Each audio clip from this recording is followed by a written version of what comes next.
আজকে ভাবলাম পুরো কিচেনটা ভালো করে পরিষ্কার করব। রোজকার ব্যস্ততায় সবসময় পুরোটা গুছিয়ে ওঠা হয় না, তাই আজ একটু সময় নিয়ে ধীরে ধীরে সবটা করছি। সকাল থেকেই গরমটা বেশ পড়েছে, তবুও জানলা খুলে একটু হাওয়া ঢুকিয়ে শুরু করে দিলাম। প্রথমে সব জিনিসপত্র একটু গুছিয়ে নিলাম, তারপর একে একে কাউন্টার, স্টোভ, সিঙ্ক সব পরিষ্কার করতে শুরু করলাম। রান্নাঘর পরিষ্কার করতে আমার সত্যি খুব ভালো লাগে। সব কিছু ঝকঝকে হয়ে গেলে একটা আলাদা শান্তি লাগে।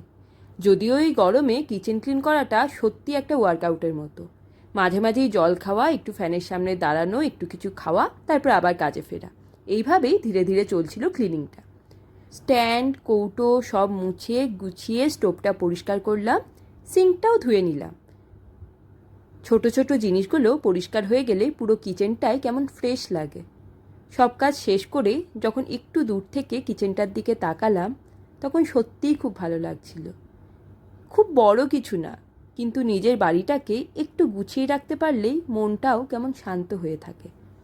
এইভাবেই কেটে গেল আজকের দিনের একটা বড় অংশ। একটু ক্লিনিং, একটু ক্লান্তি, আর শেষে একটুখানি শান্তি।